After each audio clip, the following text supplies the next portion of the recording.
Olha só, senta aí que o que eu vou contar para vocês hoje não é conversa de pescador e nem roteiro de novela das 9, não. É a história de um cara que tinha o mundo na palma da mão e resolveu fechar a mão e soltar tudo. Sabe aquele ditado que diz que quem tem muito às vezes não tem nada? Pois é. O nome dele é Ricardo Mendonça. Mas lá na Faria Lima, o coração financeiro de São Paulo, todo mundo conhecia ele como o mago do algoritmo. O cara era um gênio, bicho. Com 30 e poucos anos, ele já tinha construído um império de tecnologia que valia mais do que muito país pequeno por aí. Imagine a cena. Ricardo morava numa cobertura que tinha mais vidro do que o aquário de São Paulo. De lá de cima, ele olhava para os carros parecendo formiguinhas lá embaixo e achava que era o dono da porra toda. Ele tomava café de R$ 100 a xícara, vestia terno que custava o preço de um carro popular e falava metade das frases em inglês. Aquele papo de deadline, breakthrough, mindset. Mas a verdade, meus amigos, é que por dentro o Ricardo estava esfarelando. Sabe quando o celular trava e não liga por nada?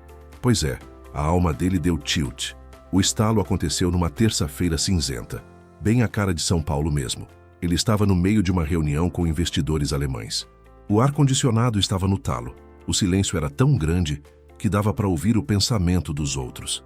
De repente, o Ricardo olhou para o gráfico na tela. Um gráfico que mostrava que ele ia ficar mais rico ainda e sentiu um aperto no peito que não era infarto, era nojo. Ele olhou para aquelas pessoas de terno, todas com sorrisos ensaiados, e percebeu que não conhecia ninguém ali. Ele não conhecia nem a si mesmo. Ele levantou da cadeira no meio da fala de um diretor e todo mundo ficou parado, achando que ele ia fazer um anúncio bombástico, e ele fez. Ele só disse: "Eu esqueci como se respira", e saiu da sala. Deixou o celular, deixou o tablet, deixou a dignidade da empresa para trás e foi para a rua. Ele começou a andar sem rumo, descendo a Rebouças, entrando pelo centro, sentindo o barulho da cidade de um jeito que ele não sentia há anos. O barulho do escapamento dos ônibus, o grito do vendedor de capinha de celular, o cheiro de pastel de feira. Aquilo tudo bateu nele como um soco. Ele acabou parando numa livraria de sebo, daquelas bem apertadinhas que cheiram a papel velho. No meio da bagunça, um livrinho de capa gasta chamou a atenção dele. Eram as meditações de um tal de Marco Aurélio. O Ricardo, que só lia relatório de ações, começou a folhear e leu uma frase que dizia que a felicidade da vida depende da qualidade dos seus pensamentos. Ali, no meio do poeira, ele chorou. Chorou porque percebeu que tinha passado 10 anos cultivando pensamentos de ganância e medo. Naquela noite, ele não voltou para a cobertura. Ele dormiu num hotelzinho fuleiro perto da Praça da República, desses que o lençol tem cheiro de sabão em pó barato. No dia seguinte, ele ligou para o advogado e deu a ordem que ninguém acreditou. "Vende tudo, doa o que sobrar. Eu não quero mais um centavo que venha desse moedor de gente." O advogado achou que ele tinha surtado, que era droga ou crise de meia-idade precoce. Mas o Ricardo estava mais lúcido do que nunca. Ele raspou a cabeça, trocou os sapatos de couro por um par de chinelos de dedo e uma calça de sarja simples. Ele queria sumir, mas sumir não para fugir do mundo, e sim para se encontrar nele. Ele começou a ler Marco Aurélio como se fosse um manual de sobrevivência. O imperador romano dizia que o homem deve ser como um rochedo onde as ondas quebram sem parar, mas ele permanece firme, e o Ricardo queria ser esse rochedo. Ele foi parar no Centro Velho de São Paulo, ali perto do Glicério e da Baixada do Estudante, onde a cidade mostra a sua cara mais dura. É um lugar onde a gente vê o que o Brasil tem de mais triste e, ao mesmo tempo, de mais resistente. Ele encontrou um abrigo chamado Casa do Caminho, um casarão antigo, com as paredes descascadas que recebia gente que não tinha onde cair morta. O Ricardo chegou lá como quem não quer nada. Não disse que era bilionário, não disse que tinha PhD, disse apenas que se chamava Cadu e que queria trabalhar em troca de um prato de comida e um beliche. A diretora do abrigo, uma mulher chamada Dona Cida, que tem um olho que parece que lê a alma da gente, olhou para aquelas mãos de quem nunca pegou numa enxada e desconfiou. Mas o olhar do Ricardo, ou melhor, do Cadu, era de um bicho ferido pedindo socorro. Ela deu um avental para ele e disse: "O banheiro tá ali, a vassoura tá aqui. Se sobrar tempo, ajuda na cozinha." E foi assim que o homem que comandava milhares de funcionários começou a limpar privada de abrigo. E olha, ele nunca tinha feito isso na vida. No começo, o cheiro subia e ele quase vomitava. O cansaço batia e as costas travavam. Mas toda vez que ele pensava em desistir, ele lembrava do que Marco Aurélio escreveu. A arte de viver se assemelha mais à luta do que à dança.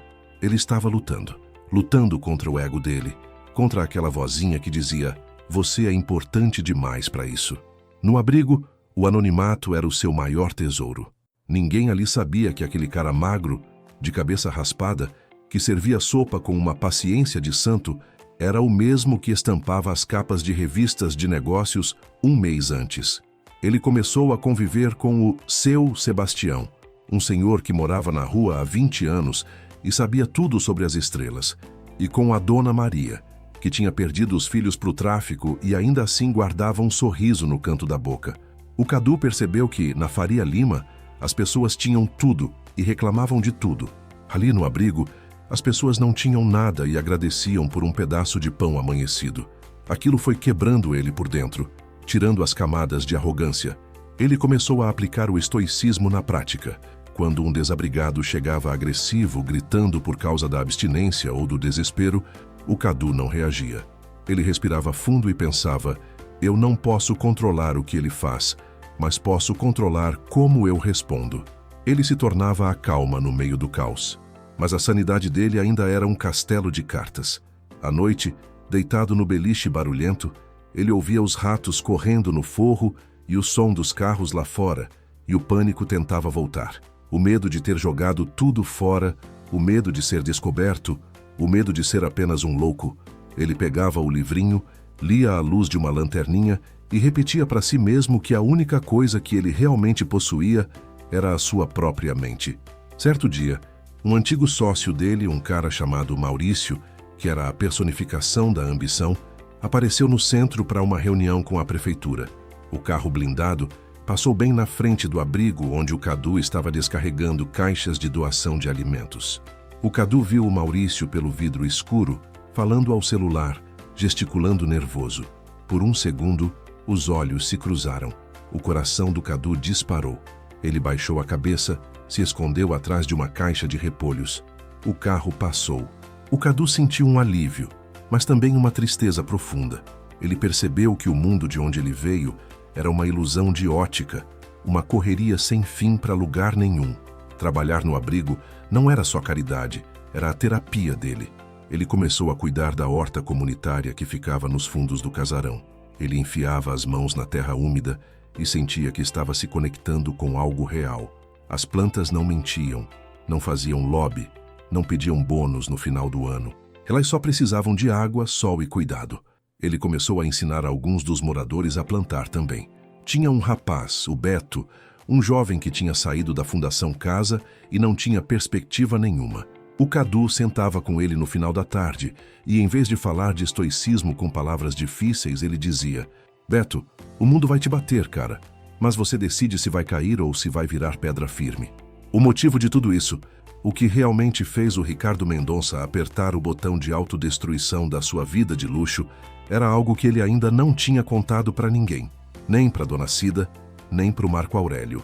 Era um segredo que queimava no peito dele, mais do que a azia de comer comida de bandejão. Ele sentia que todo o dinheiro que ele ganhou tinha sido construído em cima de uma mentira que custou a vida de alguém muito próximo. Mas isso ele guardava as 7 chaves, esperando o momento em que a sua alma estivesse limpa o suficiente para aguentar o peso da verdade.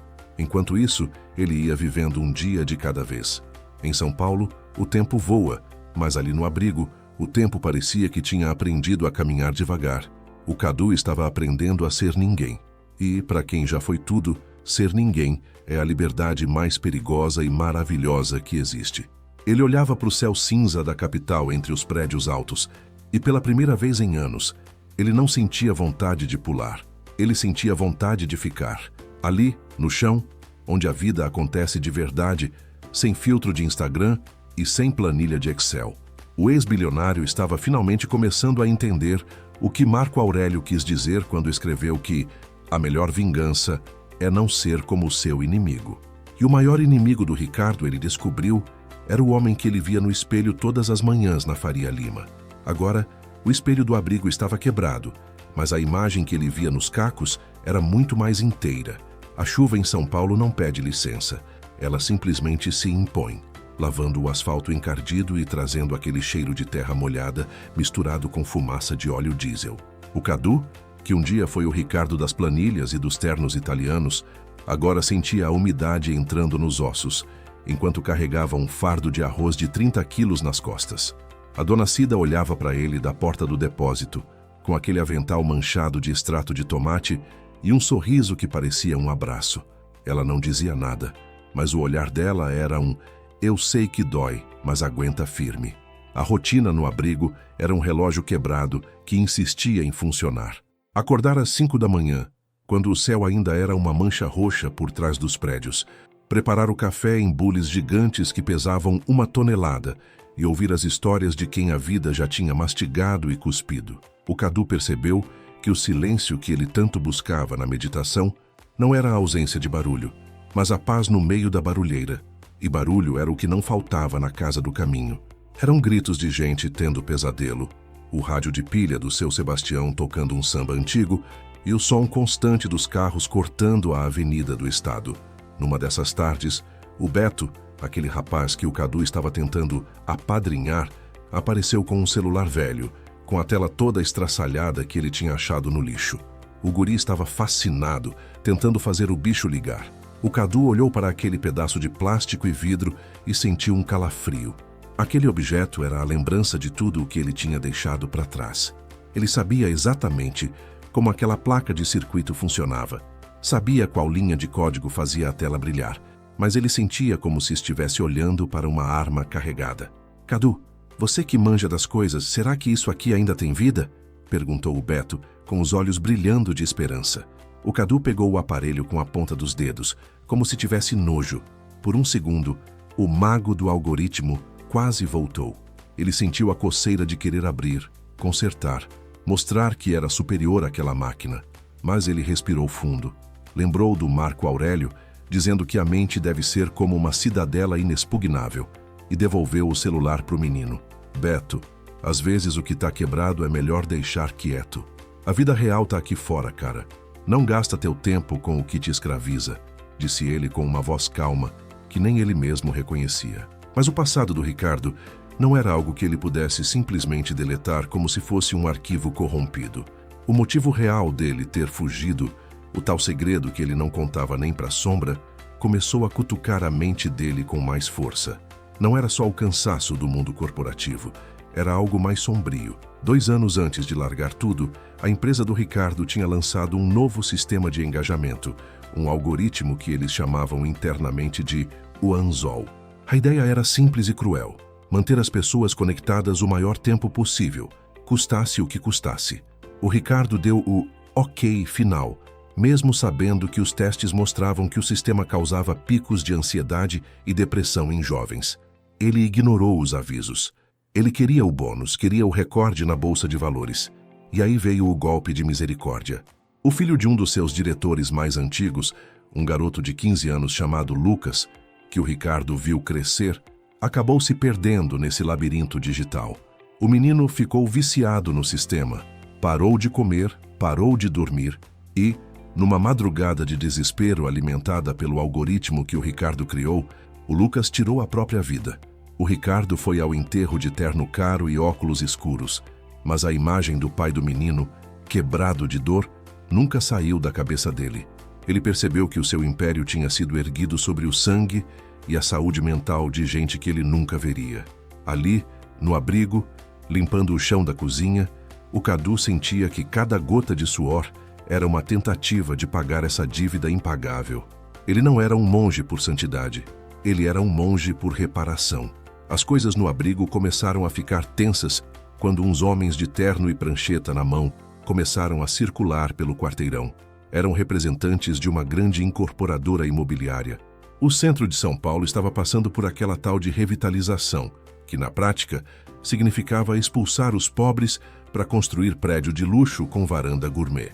A Casa do Caminho estava no caminho do progresso, e o progresso não tem coração. A dona Cida estava uma pilha de nervos. Ela recebeu uma notificação dizendo que o casarão tinha dívidas de IPTU de décadas e que o imóvel ia a leilão. O desespero dela era visível. Ela chorava escondida na despensa, achando que ninguém via. O Cadu via. Ele conhecia aquele jogo. Ele já tinha estado do outro lado da mesa, assinando cheques para comprar terrenos e demolir memórias. "Eles querem tirar a gente daqui, Cadu", disse a dona Cida certa noite, enquanto dividiam um café preto forte.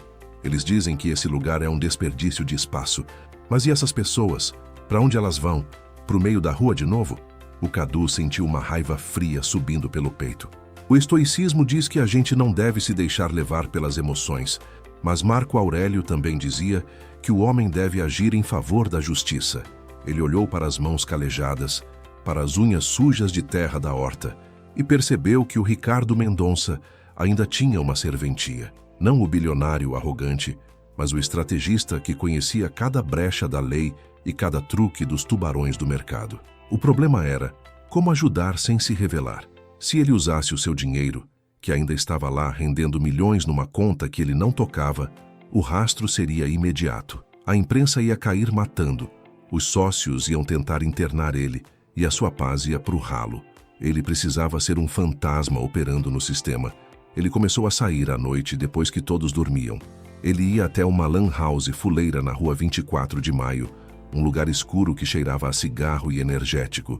Lá, sentado entre adolescentes que jogavam videogame, o ex-bilionário acessava a rede mundial. Mas ele não entrava em redes sociais. Ele entrava nas camadas profundas da burocracia estatal. Ele começou a investigar quem era a empresa que queria o terreno. E, para sua surpresa, ou talvez nem tanto porque o mundo é um ovo, a incorporadora era uma subsidiária de um fundo de investimentos que ele mesmo tinha ajudado a criar anos atrás. A ironia era um soco no estômago. Ele estava lutando contra o monstro que ele mesmo alimentou. Nessa mesma época, um morador novo chegou ao abrigo. Um cara chamado Jefferson, que dizia ter sido segurança de banco. O Jefferson era calado demais, observador demais. O Cadu sentia que o olhar do sujeito pesava sobre ele. O estoicismo ensina a não ser paranoico, mas a vida na Faria Lima ensina que todo mundo tem um preço. O Cadu começou a desconfiar que a sua cobertura tinha sido descoberta. Certa manhã, enquanto o Cadu cuidava das alfaces na horta, o Jefferson se aproximou. "Belo trabalho, Cadu. Quem diria que o mago levava jeito para a agricultura, né?" disse o homem, com um sorriso de lado que fez o sangue do Cadu congelar. O Cadu não parou de mexer na terra. Ele respirou fundo, sentindo o cheiro do adubo. "Não sei do que você está falando, Jefferson. Aqui todo mundo é igual." "Pode ser, mas tem gente lá fora oferecendo uma nota preta por uma foto sua. Uma foto confirmando que o grande gênio da tecnologia está aqui, brincando de ser pobre." O Jefferson tirou um celular do bolso. Não era um celular velho como o do Beto. Era um modelo de última geração. "Eu não quero te ferrar, cara, mas eu tô precisando de dinheiro. A vida não foi gentil comigo como foi com você. Se você me der uma fração do que tem naquela conta secreta que você ainda mantém, eu sumo e levo o meu silêncio junto." Ali estava o teste de fogo. O Cadu tinha duas opções. Ou ele cedia à chantagem, alimentando o ciclo de ganância que ele tanto odiava, ou ele enfrentava o problema de frente. Ele lembrou de uma passagem de Marco Aurélio. A melhor resposta à injúria é não se assemelhar ao autor dela. "Jefferson", disse o Cadu, levantando-se e limpando as mãos na calça de sarja, "você pode tirar a foto, pode vender para quem quiser, mas o dinheiro que você vai ganhar não vai comprar a paz que eu encontrei aqui. E quer saber? Se você fizer isso, você vai estar me fazendo um favor, porque aí eu não vou ter mais nada a esconder." O segurança ficou desarmado. Ele esperava medo, esperava uma negociação, esperava o Ricardo Mendonça. Ele não estava preparado para lidar com o Cadu. Ele guardou o celular, resmungou algo e saiu pisando duro. O Cadu sabia que a sua estadia ali estava com os dias contados, mas ele não sentiu medo. Ele sentiu uma estranha leveza. Enquanto isso, a situação do leilão do abrigo avançava. Os advogados da incorporadora apareceram na casa do caminho com uma ordem de despejo. Eram rapazes novos, com ternos que brilhavam e sorrisos de quem se acha dono do mundo. Eles falavam difícil, usavam termos jurídicos para intimidar a dona Cida.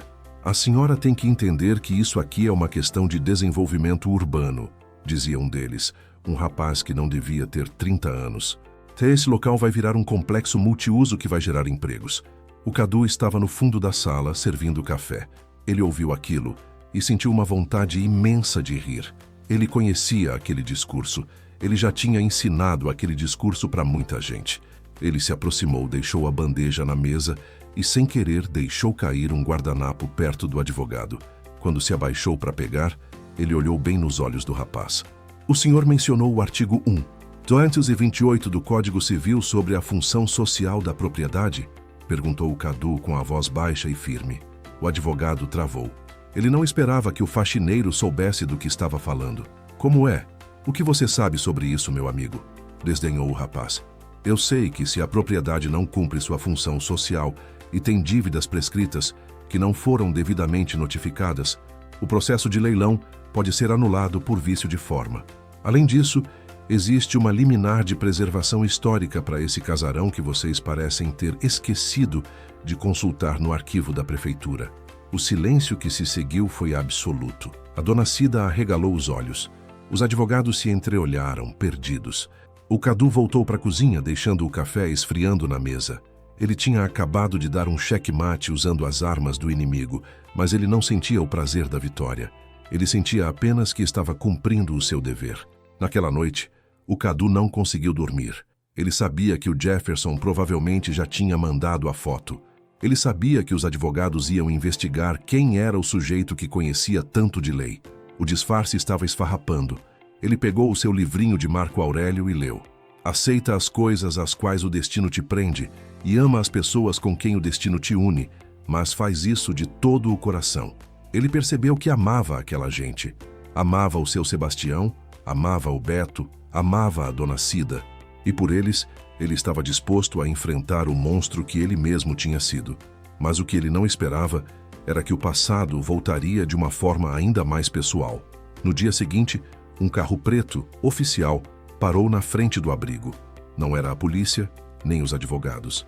De dentro do carro saiu uma mulher elegante, com o rosto marcado pelo tempo e pelo sofrimento. Era a Helena, a mãe do Lucas, o menino que tinha morrido por causa do algoritmo. Ela estava com um envelope na mão e lágrimas nos olhos. Ela tinha visto a foto que o Jefferson postou na internet. O Cadu, que estava varrendo a calçada, parou o movimento. O mundo pareceu parar junto com ele. A Helena caminhou até ele, ignorando o lixo, os moradores de rua e o cheiro de São Paulo. Ela parou na frente dele, e por um longo tempo, ninguém disse nada.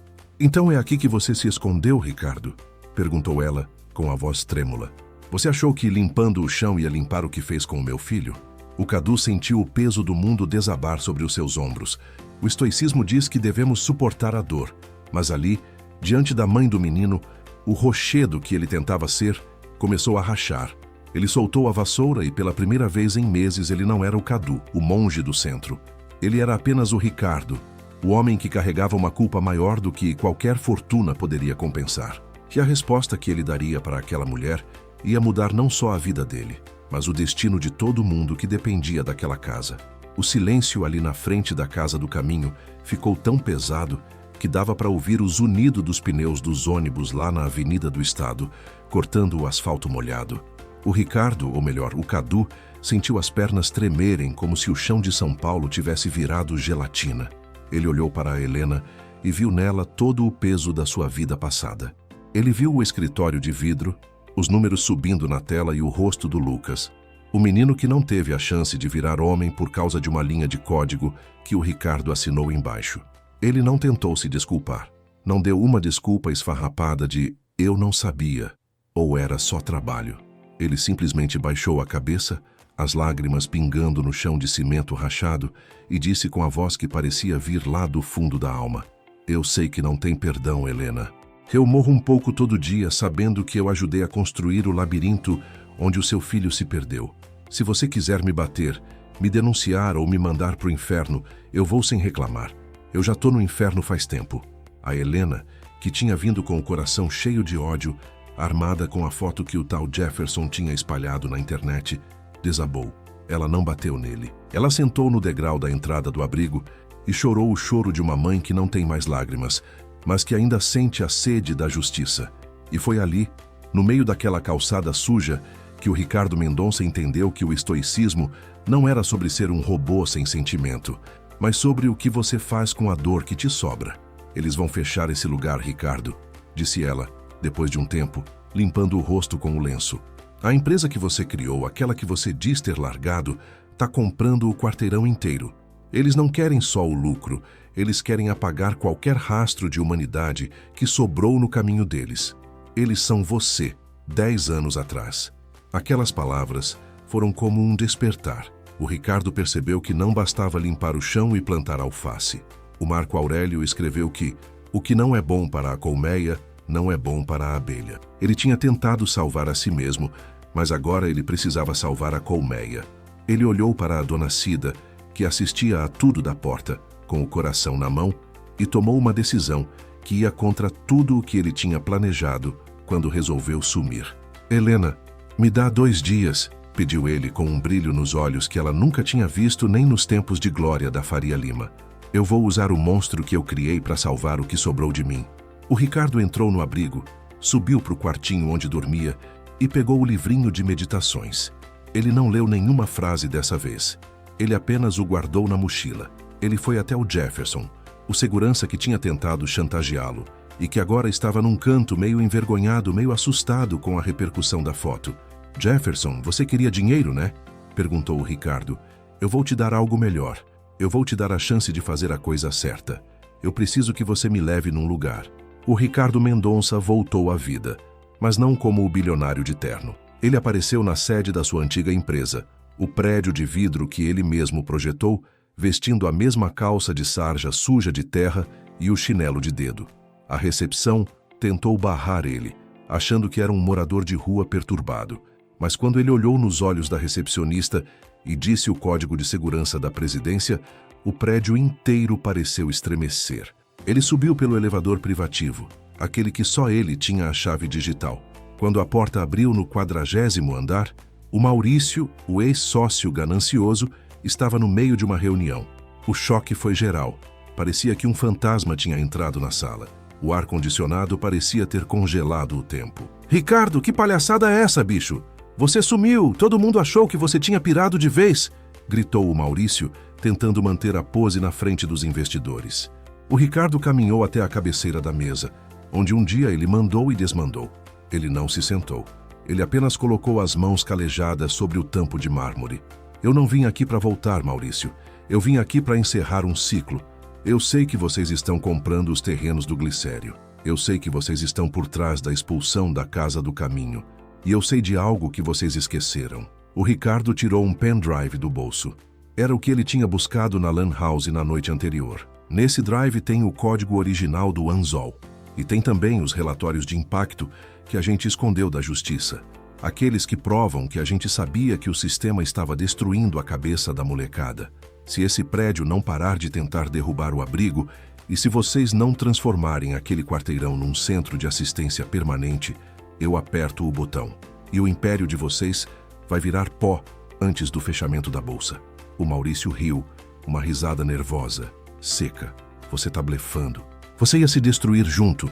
Você é o maior acionista, Ricardo. Se a empresa cair, sua fortuna some. O Ricardo deu um sorriso de quem finalmente entendeu o que é ser livre. Maurício, olha para mim. Eu durmo num beliche, como arroz com feijão e limpo privada. Você acha mesmo que eu ligo para esse dinheiro? Eu já perdi tudo o que importava quando o Lucas morreu. O que sobrou agora é só a minha vontade de fazer o que é certo. O rochedo não se move com ameaça de investidor. O silêncio que se seguiu foi a maior vitória da vida do Ricardo. Ele saiu daquela sala sem olhar para trás. Ele não queria o poder, ele queria o impacto. Nos dias que se seguiram, o milagre aconteceu. A incorporadora desistiu da compra do terreno por motivos estratégicos. Mais do que isso, um fundo de investimento anônimo, que todo mundo sabia que vinha das contas que o Ricardo ainda tinha, comprou o casarão e o terreno vizinho, doando tudo para uma fundação recém-criada, o Instituto Lucas.